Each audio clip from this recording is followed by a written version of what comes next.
6:30, I call the regular meeting of the Oakley Planning Commission is called to order. A roll call. Commissioner Ramirez.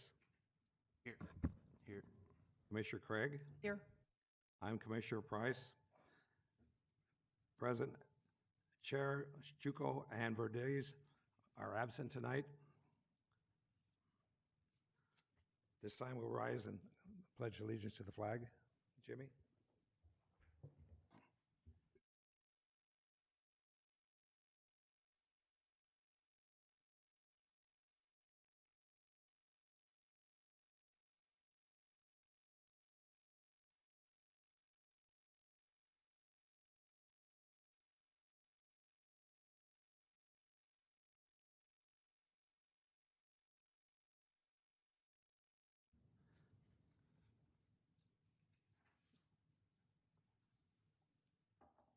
At this time, public comments will be heard on any items not on the agenda. I do not have any speaker cards present. To submit a public comment, please complete a speaker card. It's located out in the lobby.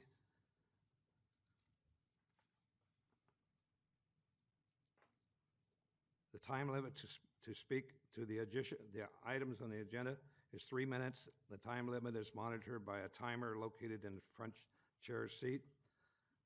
When muted, when 1 minute remains on the timer, it will beep once and the light will turn yellow and a reminder to complete the comments before your time.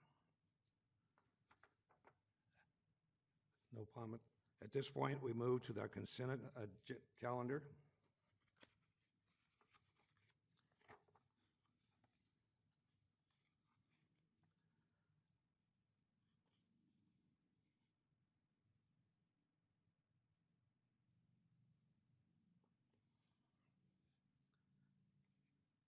At this time,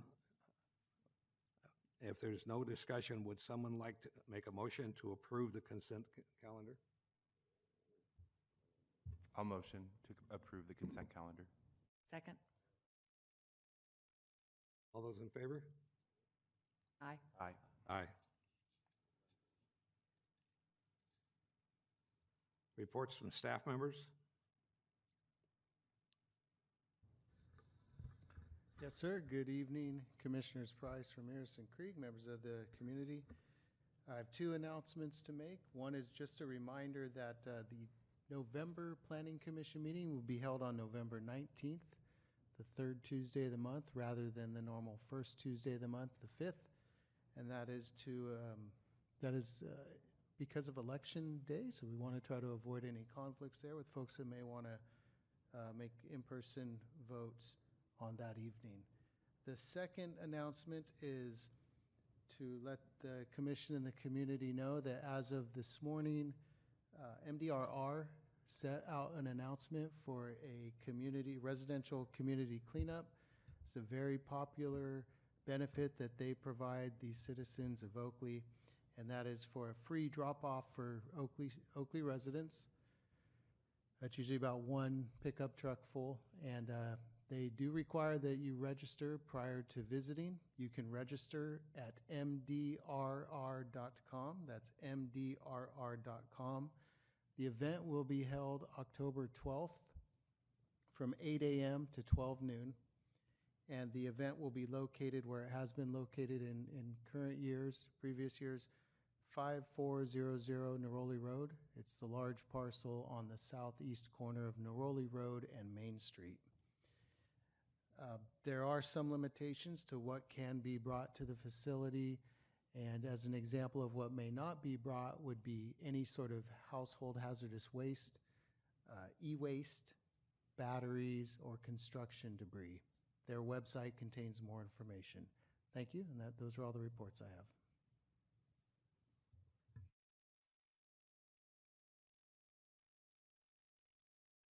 Thank you. Is this time we will move to reports from the commission members? I'll just add, I had a chance to go to Heart of Oakley. It was lovely. Very cool to see the grape smashing out there, celebrating our agricultural heritage. So great job to Parks and Rec and to the city.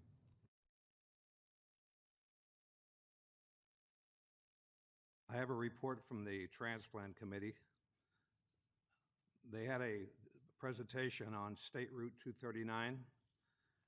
And what State Route 239 is going to do is connect our Highway 4 all the way over to I-5 and I-580.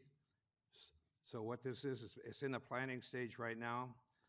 It's going to probably be 2028 before any construction starts. And it's going to be a long process because there's a lot of land acquisition that has to take place. But what it will do is when you get to where the Vasco Road ties in, there'll be a 4-lane highway that runs from there all the way over to make this connection so that we don't wind up with having to drive that Byron Highway and Vasco Road all the way over to get over to the state routes. It's was planned by the Contra Costa County Transit Authority, and there is a real good presentation on their website if you're interested in looking at this. It's been going on for several years, where it was approved in the state legislature over 15 years ago, and it's finally coming for fruition now. So we look forward to having that happen.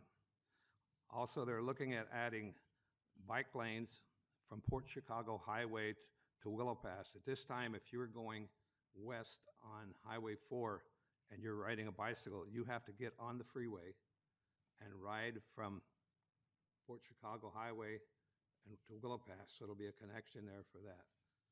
So that's in one of those things, if they do any freeway expansions.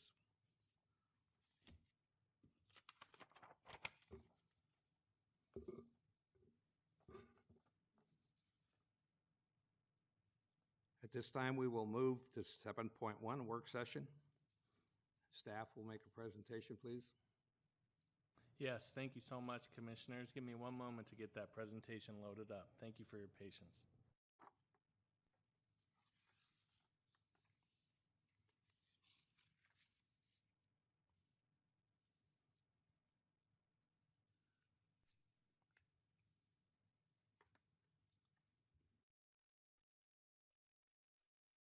All right. Thank you again for being so patient. My name is Evan Gorman. I'm Associate Planner for the City of Oakley. And tonight, our work session tonight is Cedarwood Estates, the Preliminary General Plan Amendment Application, PA 03-24. First, we want a lay of the land, and here tonight we're on the western side of the city, closer to some residential and the freeway. Now for a closer look at the project site. It is in that yellow outline. It is 14.41 acres in area. There you can see the corner of Live Oak Avenue, and then Live Oak Avenue, and then Neroli Road. And you'll see with the smaller yellow lines that the project site is at currently 3 parcels, ranging in size from about 4.5 acres to 5.2 acres. And then along the southern side of the northern parcels, you'll see Knox Lane, a private lane that runs down the parcels.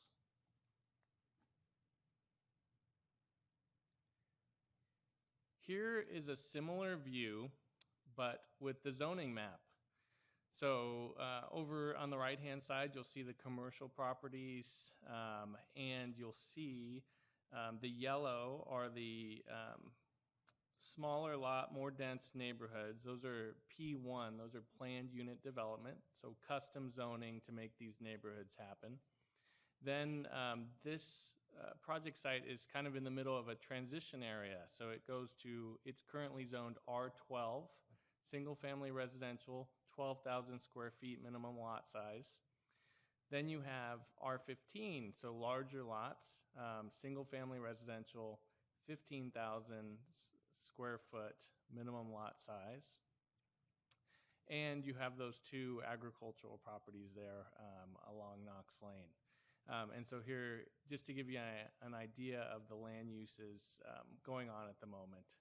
And so a lot of that land is developed with homes. And so we have the larger lots with homes on the southern side of this, the lower side of this image, and then the smaller lots on the upper side of this image.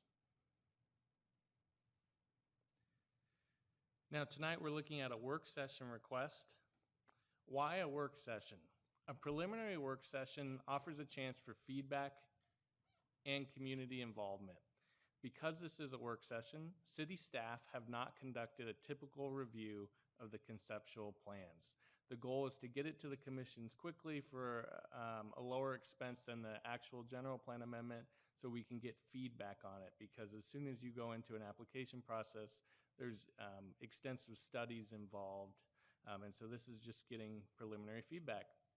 Again, the purpose is to simply get feedback on whether there is support for the change in the potential density of residential development on this project site. So changing that density potential. For the specific request tonight, this item is a request to discuss the merits of a potential project to amend the general plan land use designation of the project site from residential very low, which it currently is now, to residential low medium, for the purposes of applying for the entitlements to subdivide the property for residential development. So it's changing the allowed density on these parcels. It isn't a specific project, and again, we're just getting feedback here. We're not approving anything or denying anything this evening. Oh, and then finally, in the bottom left-hand corner there, you can see there it is illustrated, the existing and the proposed. We do ask that when folks submit these applications that they provide us conceptual plans so you can get an idea of what that would look like. If we go back to this, the residential very low, which it is now, it allows a maximum density of 15 to 34 units on the project site. The proposed residential low medium density, general plan land use designation, allows for a density of 55 to 80 units on this project site.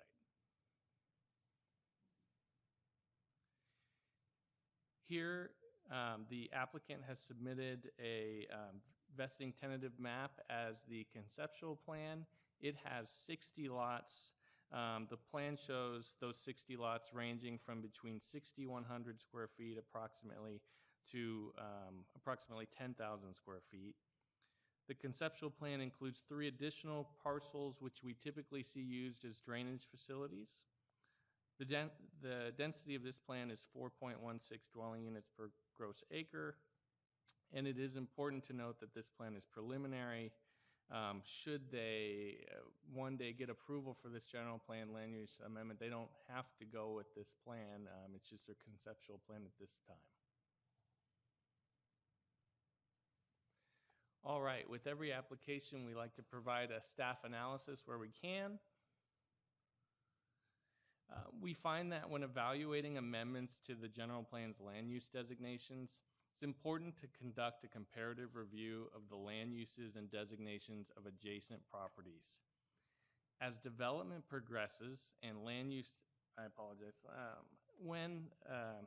as development progresses and land use designations change to facilitate that development, we find that pressure can increase on nearby vacant properties to develop or request similar or higher density amendments.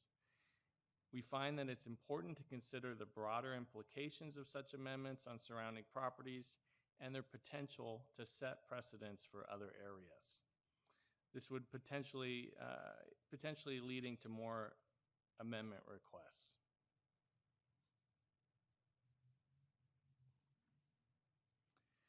Tonight, again, this is only an advisory hearing.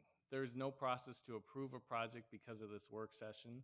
The Planning Commission may act in an advisory role to the City Council. Staff is looking to include any Planning Commission consensus direction and minutes from this meeting to the City Council at a future work session that they'll hold. Finally, I'd like to leave you with this slide just for the discussion. Again, this shows the existing and proposed designations. I can answer any questions you may have, and I believe I have the applicant here tonight who is available for questions as well. Yep. And so thanks for your time. I appreciate it, Commission. Any questions?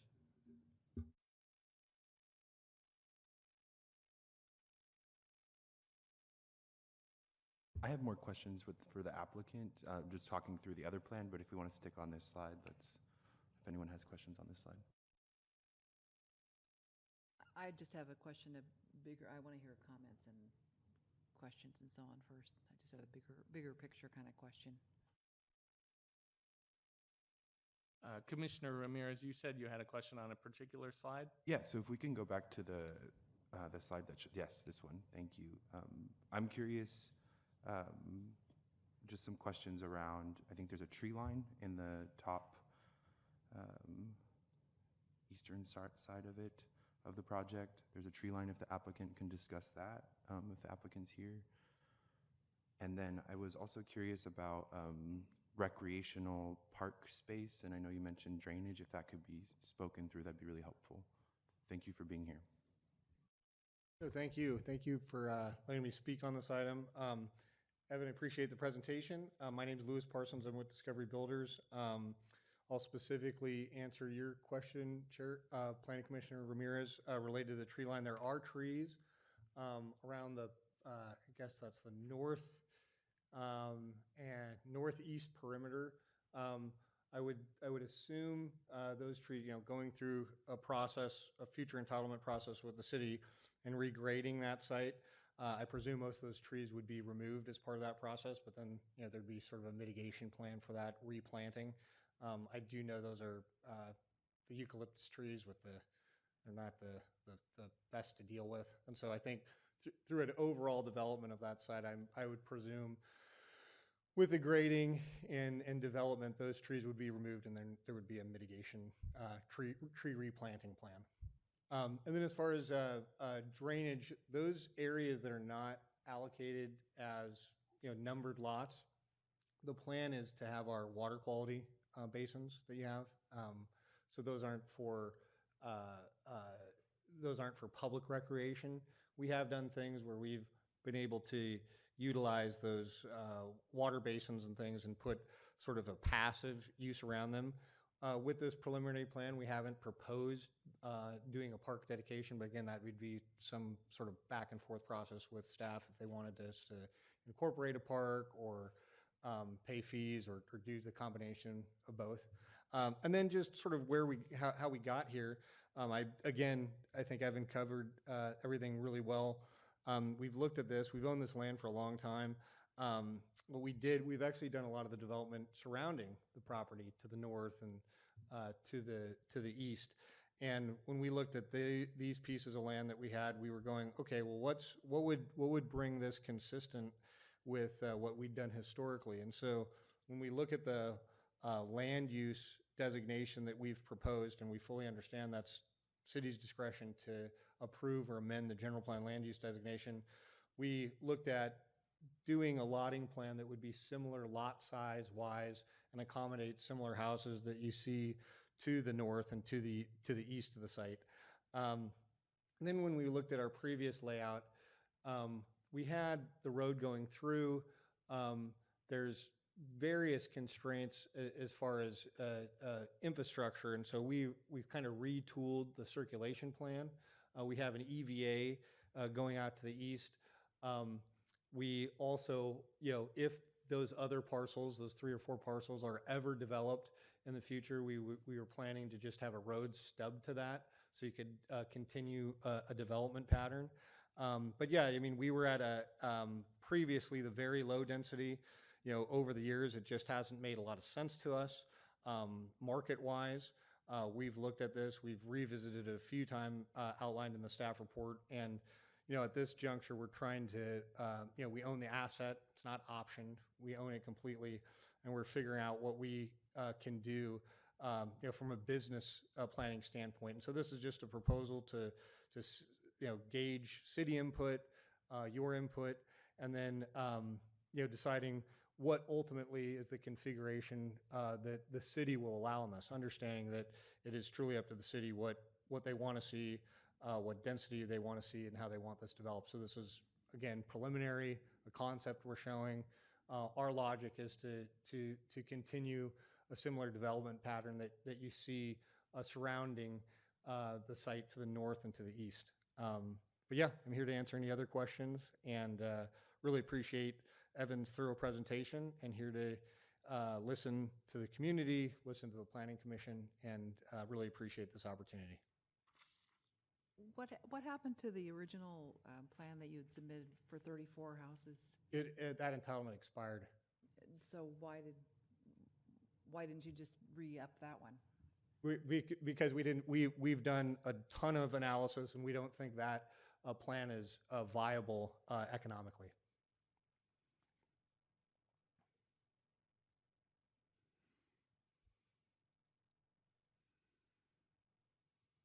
I have another question. Thank you for explaining the context around the area and around the site. I appreciate the kind of consistent Chicory Drive kind of having these developments. It doesn't seem like it's designed in a silo. I'm curious if you could speak to this site sits on the Delta Danza Trail, which is a precious cultural resource here, and it connects up to the Oakley Recreation on the canal, right? Oakley Recreation Center. And I'm curious if you've thought about access points or parks there, or what that's looked like along that, next to that trail.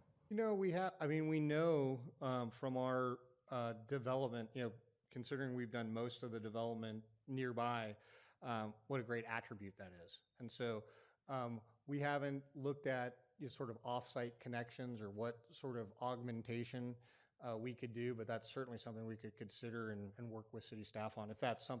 If there is some sort of project need or something to do to connect to that regional amenity. But we haven't gotten that far yet. I think just looking at activating that space and that with that trail could be an exciting project. No, I agree.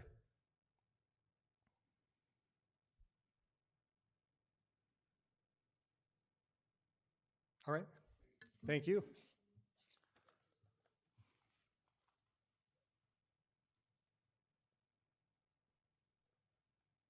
At this time, we have 3 individuals who've requested to speak.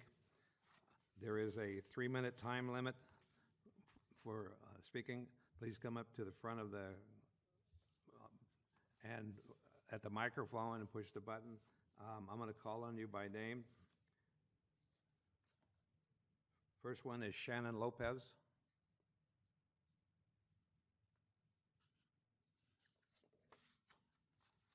Michael Tate.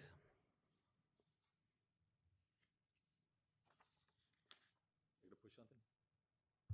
Yes, my name is Michael Tays. I live at 2123 Michelle Lane. I purchased my home in 2001 from Discovery Builders. At the time we purchased our home, we were told that the wall in front of the house on Michelle Lane would stay there. Never be any houses in front of us. It'd always be the back. So we did that there. So we bought the home. In 2009, they decided to set the other development with 34 or 35 homes in there. And we spoke with Jackie Sino, which was the owner of the property, and she's part of Discovery Builders. And she told us that wall would stay there. No matter what they did, it would stay there again. When Sino bought the property, actually before that there, when McCullough's owned the property right there, the big white house that knocked down, she asked the city or the developer that she wanted 330 feet of cinder block wall on Michelle and 600 feet going east-west, which would be behind Connie Court. All the eucalyptus trees are there also. They're heritage trees, so you can't just come knock down a tree. They tried that already, and the city got a hold of them last time, and they were fined for it. But I'm totally against this development. The first one they did, 34, 35 homes, that was a nice development. They're big-size homes. They're 15,000 square foot lots. And on Michelle Lane, my home and 2 other homes are 10,000 square foot lots. Our houses are 32 to 3,300 square feet lots right there. They're semi-custom, and they're purchased by the Discovery Builders. Every time we turn around, we've got to come back and something else changes. We were here 2 years ago, I believe it was, when they extended that development, and now here we are again, going through this again. And this has been going on since 2009. We've been going on and on. I don't know what they want to do. I know what they want to do. They want to get more money. And 15,000 square foot lots, you could probably get $1.2 million for their homes out there, at least that much. And it would be an upgrade to the city. So that's what I like to see. But my biggest concern is the wall right on Michelle Lane. It's been there for 20 years now. I believe it should stay there. It's something the city owned. The city approved that wall twice already, and now they want to come in and take it down. And I'm totally against that there. And there's owls and there's hawks in those eucalyptus trees also. I could bring you pictures if you guys want to see that. I've got one on my phone. My neighbor took it. And there is a pair of owls living there, and there's hawks living in those trees also. So you got to look into that before they knock those trees down. So thank you very much for your time, and I hope you take that into consideration.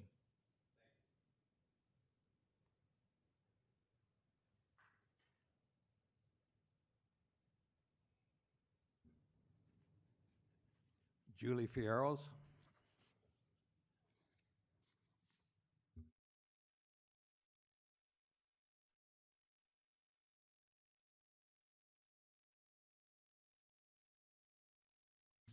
Hi, good evening.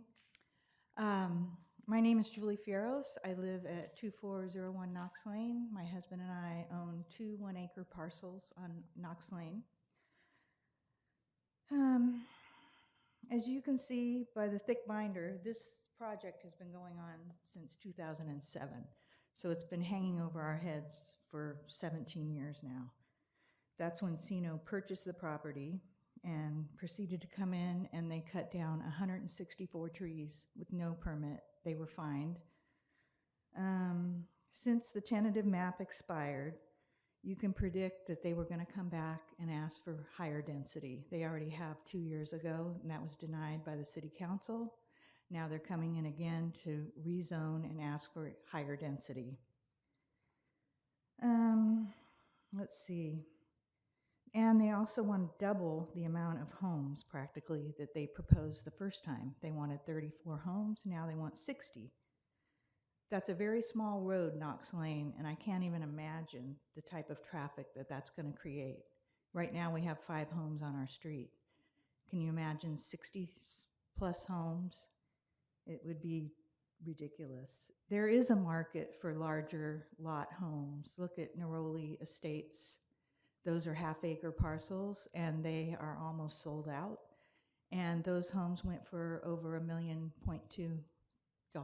So there is a market for larger lot homes. Let's see.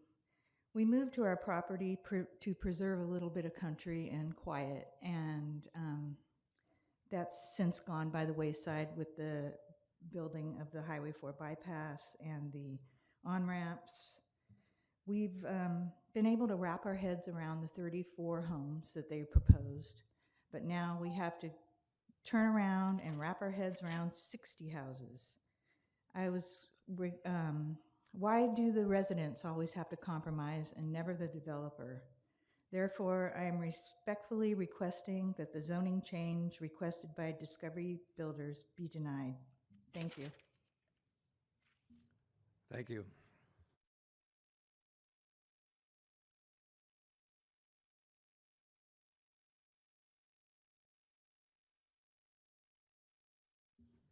I do not see any more public comments that's forward.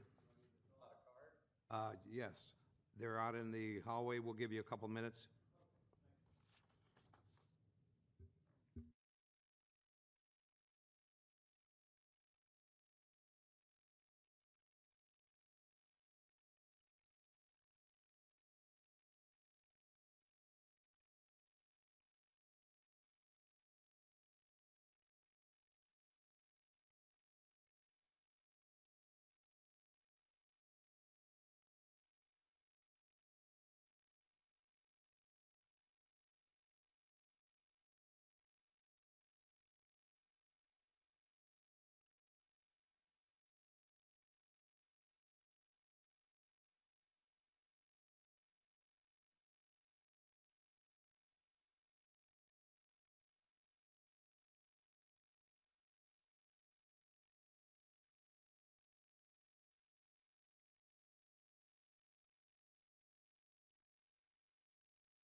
Ron Paris.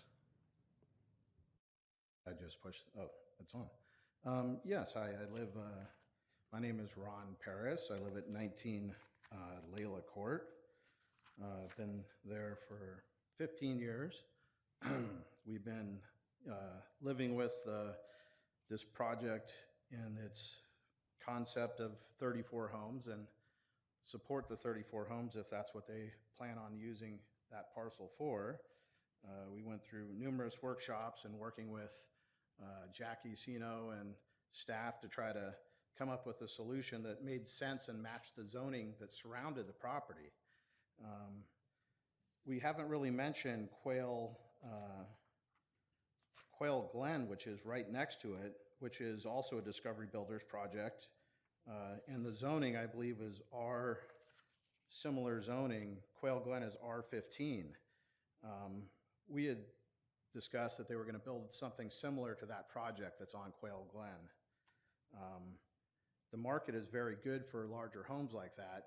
The best use of zoning, I've always been told, was that when it matches the surrounding community. To put, if I'm not mistaken, I heard 60 to 80 homes on that parcel is what I heard tonight. I think that's what I heard in the planning here. 55 to 85 homes. I wrote it down so I wouldn't miss that. So I'm just I'm not against somebody that, them to develop the property. I support that. There's some concerns about where it's going to drain, where they're going to stub the drainage for the property, where that infrastructure is going to come from. I have a view of Mount Diablo out the back of my home. I'm concerned about that. We paid a lot of money for the home for us at the time, and they sold that home for a lot of money on the next block over from this project. I back right up to this project. So appreciate your consideration. I support a smaller project. Thank you. Thank you. Next speaker, Mohammed Jaid. Good evening, this is Mohammed Javed. I live on 4110 Live Oak Avenue. That's a corner lot of Knox Lane and Live Oak. And I do not support building this many houses in that development. I can take those 34 lots that they had previously applied for and they were approved. I want to continue with that one, but no more than that. And I strongly oppose that because it's going to change the whole traffic concept right there in that subdivision, So that's it.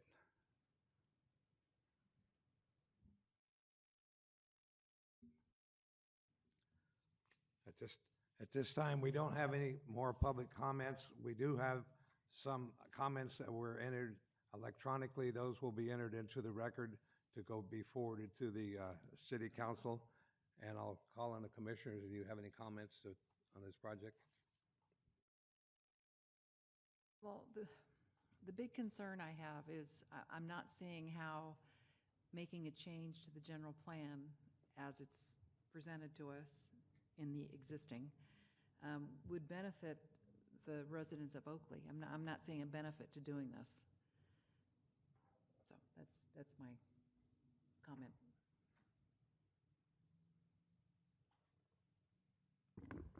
I agree with that sentiment. I think I'm curious what, I agree with the sentiment that kind of Oakley, with our agricultural heritage, with our kind of open space energy to our here, growing up here, I would play on the tire swing right behind on that trail.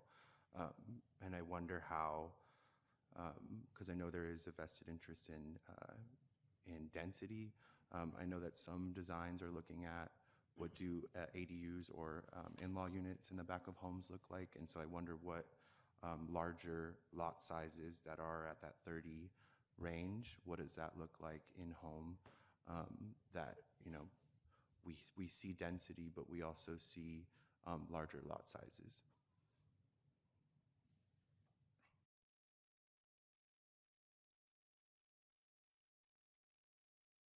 Staff, do we have any comments to you that you'd like to summarize at this point? Yes, there were comments. You mean the comments we just heard, Commissioner Price? The ones from the commission?